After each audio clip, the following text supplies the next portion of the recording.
Chapter 2. Will.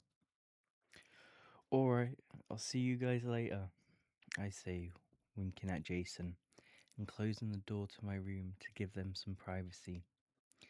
I come face to face with the empty sockets of skull drawings on my door, an O2 mask slung over its mouth with the words, "Abandon all hope, ye who enter here," written under it.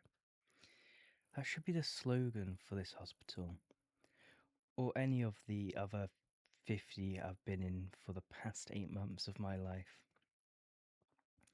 I squint down the hallway to see the door swinging shut behind the girl I saw moving into a room down the hall earlier today. Her scuffed white Converse disappearing onto the other side. She'd been by herself, lugging a duffel bag big enough for about 3 fully grown adults. But she actually looks kind of hot. And let's be honest here, it's not every day you see a remotely attractive girl hanging around a hospital, no more than 5 doors down from yours. Looking down at my sketchbook, I shrug, rolling it up and stuffing it into my back pocket before heading down the hallway after her. It's not like I have anything better to do, and I'm certainly not trying to stick around here for the next hour. Pushing through the doors, I see her making her way across the grey tile floor, waving and chatting to just about everyone as she goes, like she's putting on her own personal Thanksgiving Day parade. She steps onto the large glass elevator, overlooking the east lobby, just past a large, decked out Christmas tree they must have put up early this morning, long before the Thanksgiving leftovers were even eaten. Heaven forbid they leave up the giant turkey display for even a minute longer. I watch as her hands reach up to fix her face mask while she leans over to press a button, the doors slowly closing. I start climbing the open stairs by the elevator, trying not to run into anyone as I watch it chug steadily to the 5th floor. Of course, I run up the stairs as fast as my lungs will carry me, managing to get to the 5th floor with enough time to go into a serious coughing fit and recover before she exits the elevator and disappears around the corner. I rub my chest, clearing my throat, and following her down a couple of hallways and onto the wide, glass-encased bridge leading to the next building. Even though she just got here this morning, she clearly knows where she's going. Judging from her pace and the fact she apparently knows every single person in this building, I wouldn't be surprised if she were actually the mayor of this place. I've been here 2 weeks, and it took me until yesterday to figure out how to sneak safely from my room to the cafeteria over in Building 2, and I am by no means directionally challenged. I've been in so many hospitals over the years. Figuring out how to get around them is not what counts as a hobby to me now. She stopped short under a set of double doors reading East Entrance.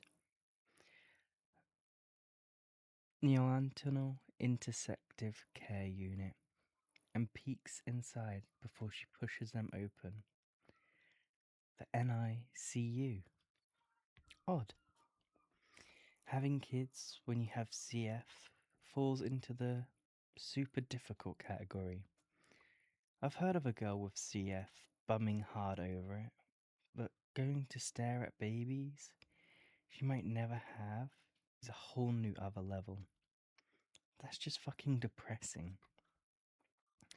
There are a lot of things that piss me off about CF, but that's not one of them. Pretty much all guys with CF are infertile, which at least means I don't have to worry about getting anyone pregnant and starting my own shit show of a family. Bet Jason wishes he had that going for him right now. Looking both ways, I close the gap between me and the doors, peering inside the narrow window to see her standing in front of a viewing pane, her eyes focused on a small baby inside an incubator on the other side. Its fragile arms and legs are hooked up to machines 10 times its size. Pushing open the door and sliding inside the dimly lit hallway, I smile as I watch Converse Girl for a second. I can't help but stare at her reflection, everything beyond the glass blurring as I look at her. She's prettier close up, with her long eyelashes and her full eyebrows. She even makes a face mask look good. I watch as she brushes her wavy, sandy brown hair out of her eyes, staring at the baby through the glass with a determined focus. I clear my throat, getting her attention. And here I thought this was going to be another lame hospital filled with lame sickies. But then you show up. Lucky me. Her eyes meet mine in the reflection of the glass, surprise filling them at first, and then almost immediately changing to something resembling disgust. She looks away, back at the baby, staying silent. Well, that's always a promising sign. Nothing like actual repulsion to start off on the right foot. I saw you moving into your room. Gonna be here a while? She doesn't say anything. If it wasn't for the grimace, I'd think she didn't even hear me. Oh, I get it. I'm so good looking, you can't even string a sentence together. That annoys her enough to get a response. Shouldn't you be procuring rooms for your guests? She snaps, turning to face me as she angrily pulls her face mask off. She takes me off guard for a second, and I laugh, surprised by how upfront she is. That really pisses her off. You rent by the hour, or what? She asks, her dark eyes narrowing. Ha! It was you lurking in the hall. I don't lurk, she fires back. You followed me here. It's a valid point, but she definitely lurked first. I pretend to be taken aback and hold up my hands in a mock defeat, with the intent of introducing myself. But with that attitude? Let me guess, she says, cutting me off. You consider yourself a rebel, ignoring the rules because it somehow makes you feel in control? Am I right? You're not wrong, I shoot back before leaning against the wall casually. You think it's cute? I grin at her. I mean, you must think it's pretty adorable. You stood in the hallway an awfully long time staring. She rolls her eyes, clearly not entertained by me. You letting your friends borrow your room for sex isn't cute. Ah, so she's a real goody two-shoes. Sex? Oh, heavens no. They told me they would be holding a slightly rowdy book club meeting in there for the better part of an hour. She glances at me, definitely not amused by my sarcasm. Ah, so that's what this is about, I say, crossing my arms over my chest. You have something against sex? Of course not. I've had sex, she says, her eyes widening as the words tremble out of her mouth. It's fine.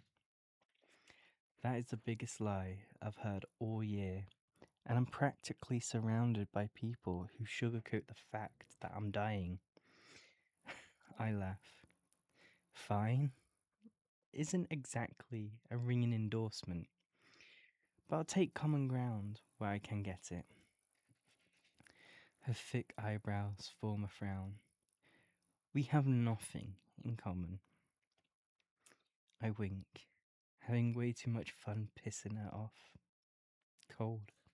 I like it. The door bangs open and Barb busts through, making both of us jump in surprise at the sudden noise. Will Newman, what are you doing up here? You're not supposed to leave the third floor after that stunt you pulled last week. I look back at the girl. There you go. A name to go with your little psych profile. And you are? She glowers at me, quickly pulling her face mask back over her mouth before Barbara notices. Ignoring you? Good one, Miss Goody Two Shoes. Have some spunk. And clearly the teacher's pet too. 6 feet at all times. You both know the rules. I realize I'm too close and take a step back as Barb reaches us. Coming into the space and the tension between us, she turns to look at me, her eyes narrowing. What do you think you're doing up here? I say, pointing at the viewing glass. Looking at babies? She's clearly not amused. Get back to your room. Where is your face mask? I reach up to touch my maskless face. Stella, thank you for keeping your mask on.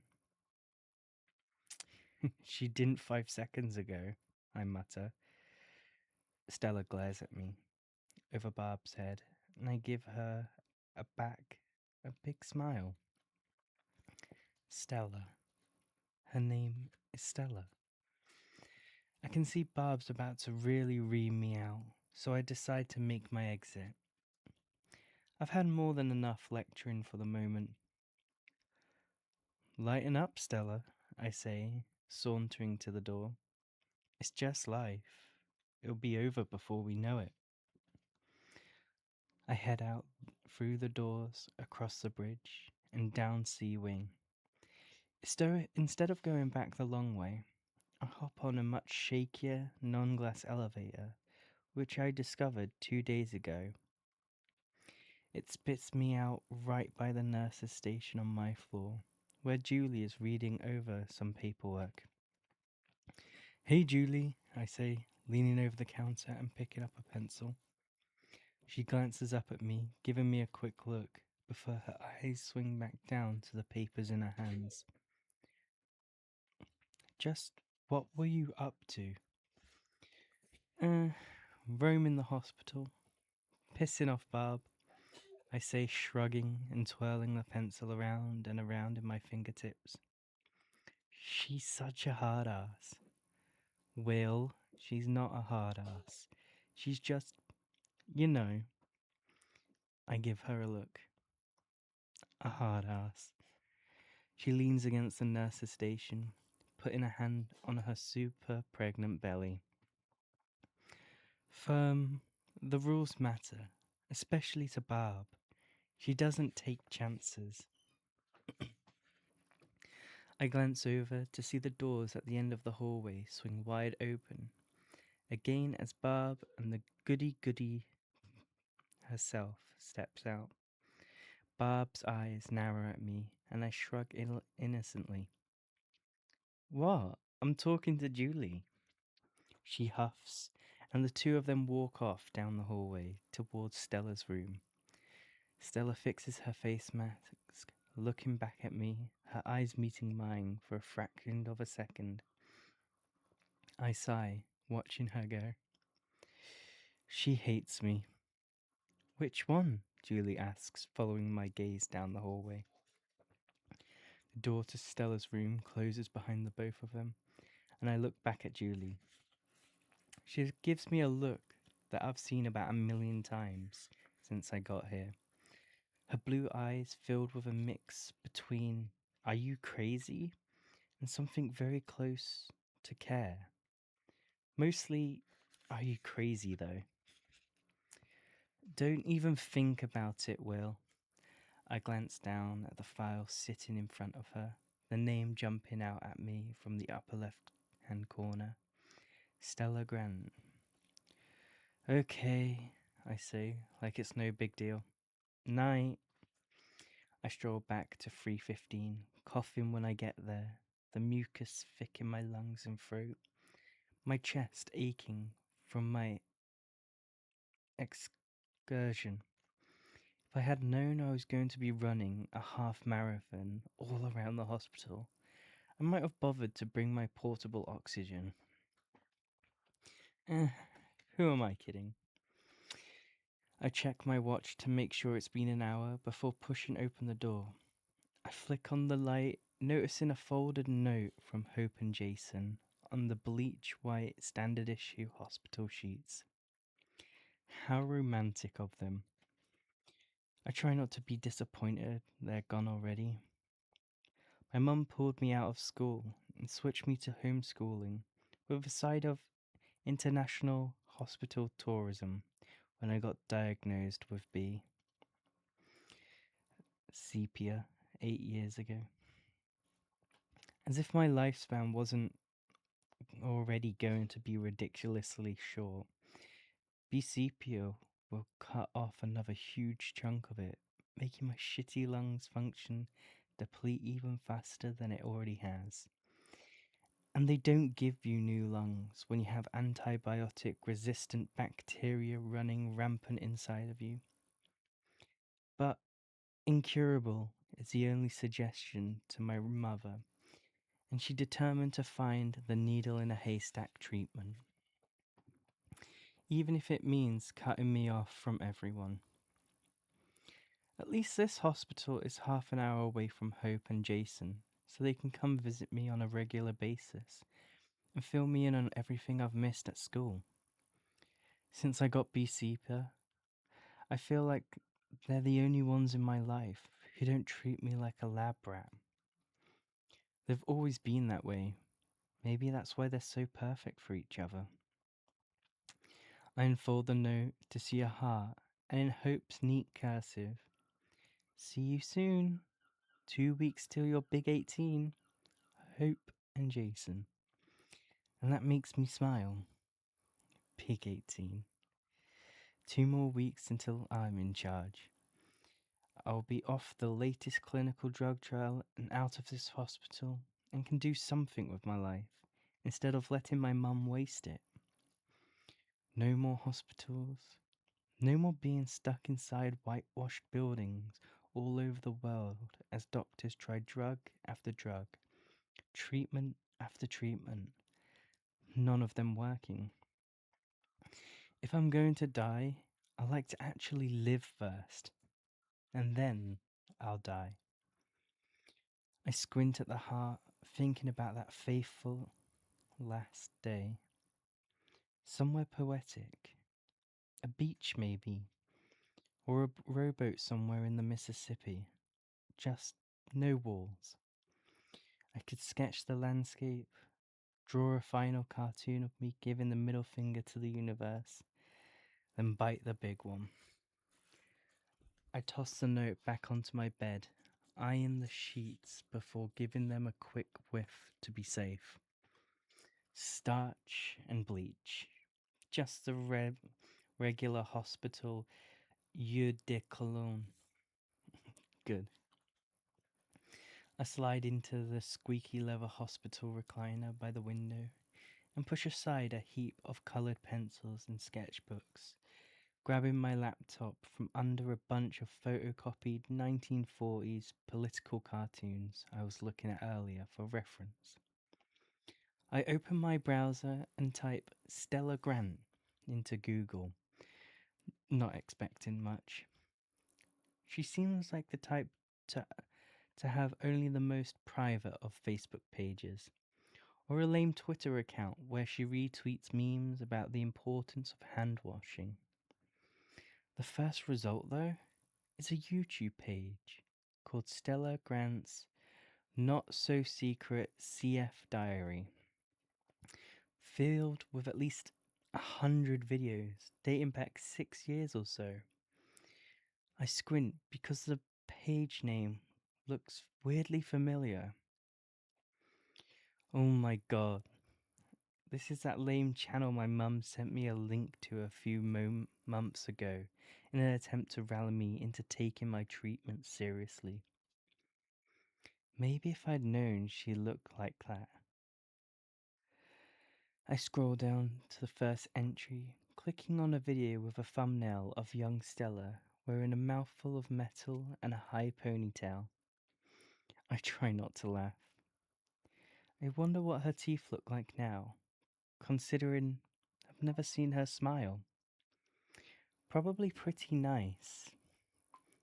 She seems like the type who would actually wear her retainer at night instead of letting it collect dust in some bathroom shelf. I don't think mine even made it home from the orthodontist. I hit the volume button and a voice comes pouring out of my speakers. Like all CFers, I was born terminal.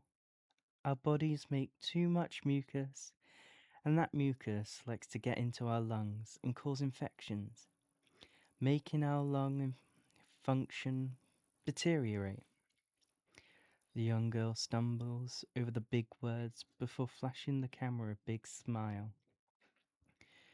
Right now, I'm 50% lung function.